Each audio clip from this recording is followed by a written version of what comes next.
എപ്പോഴും ശ്രദ്ധ പതറിപ്പോകുന്ന അവസ്ഥ നമുക്കെല്ലാവർക്കും അനുഭവപ്പെടുന്ന ഒരു യാഥാർത്ഥ്യമാണ്.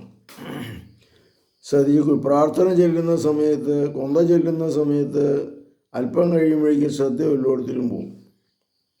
നന്മ അറിഞ്ഞു പറയുമേ സ്വസ്തി, കോഴിനെ പിടിച്ചിട്ട് ഓടിയെന്ന് ചോദിക്കും. അപ്പോൾ ഇങ്ങനെയുള്ള അവസ്ഥാവിശേഷമുണ്ട്. പലപ്പോഴും ശ്രദ്ധ ഒരു കാര്യം ചെയ്യണമെന്ന് വിചാരിച്ച് പോയി കഴിയുമ്പോൾ അവിടെ ചെന്ന് കഴിയുമ്പോഴാണ് ഓർക്കണത്, എന്തിനാ വന്നതെന്നുള്ളത് ഓർക്കണില്ല, അങ്ങനെ കൊടുക്കും.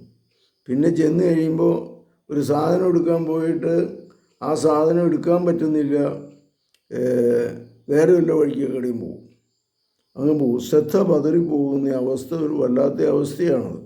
ചിലർക്ക് വളരെ കൂടുതലായിരിക്കും, ചിലർക്ക് കുറവായിരിക്കും. ഈ ശ്രദ്ധ പതറി പോകുന്നുണ്ടെങ്കിൽ ഒന്ന്, നമ്മുടെ മനസ്സ് ശാന്തമാകണം.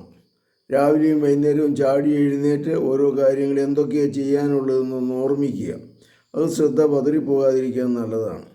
പിന്നെ നമ്മൾ അല്ലാത്ത മറ്റ് ചിന്തകൾ, ആകുല ചിന്തകൾ ഉണ്ടെങ്കിൽ ഈ ശ്രദ്ധ പതറിപ്പോകും. ആകുല ചിന്തകൾ, പ്രത്യേകിച്ച് വികാരങ്ങൾ, ഭയങ്കര വെറുപ്പ്, ദുഃഖം, കുറ്റബോധം, അപകർഷത, നിരാശ, ഇങ്ങനെയൊക്കെ ഉള്ളതുണ്ടെങ്കിൽ അത് കുറയ്ക്കാനായിട്ട് ശ്രമിക്കണം. അല്പം മരുന്ന് കഴിക്കുന്നത് സഹായകമാണ് ശ്രദ്ധ പതറിപ്പോകാതിരിക്കാനായിട്ട്. ക്രമമായ ഉറക്കം വേണം. അതുപോലെ ക്രമമായ പ്രാർത്ഥനാ ജീവിതം വേണം. കുടുംബ ബന്ധങ്ങൾ ഊഷ്മളമായിരിക്കണം. ഇങ്ങനെയൊക്കെ വരുമ്പോൾ ശ്രദ്ധ പതറിപ്പോവില്ല. കർത്താവേ, ഞങ്ങളുടെ ജീവിതത്തെ അങ്ങയുടെ സന്നിധിയിൽ സമർപ്പിക്കുന്നു. ശ്രദ്ധ പതറാതെ കൊണ്ട് ജീവിക്കുവാനുള്ള കൃപാവരം ഞങ്ങൾക്ക് നൽകണമേ. കർത്താവേ, ഞങ്ങളെ സുഖപ്പെടുത്തണമേ. എല്ലാവിധ ബന്ധനത്തിൽ നിന്നും ഞങ്ങളെ സുഖപ്പെടുത്തണമേ. പരിശുദ്ധ പരമദിവ്യകാരുണ്യത്തിന് എന്നേരവും ആരാധനയും സ്തുതിയും പുകഴ്ചയും ഉണ്ടായിരിക്കട്ടെ.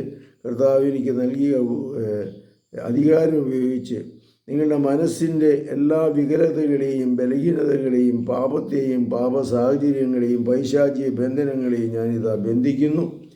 കർത്താവെ, സുഖപ്പെടുത്തണമേ, ശക്തിപ്പെടുത്തണമേ. പരിശുദ്ധ പരമദിവ്യകാരുണ്യത്തിന് എന്നേരവും ആരാധനയും സ്തുതിയും പുകഴ്ചയും ഉണ്ടായിരിക്കട്ടെ. എപ്പോഴും ശ്രദ്ധ പതറിപ്പോകുന്ന വ്യക്തികളെ ഫോണിലൂടെ സഹായിക്കാം. വിളിക്കുക 9447465414. പരിശുദ്ധ പരമദിവ്യകാരുണ്യത്തിന് നേരവും ആരാധനയും സ്തുതിയും പുകഴ്ചയും ഉണ്ടായിരിക്കട്ടെ. യേശുവും ശിയായിക്കും സ്തുതിയായിരിക്കട്ടെ.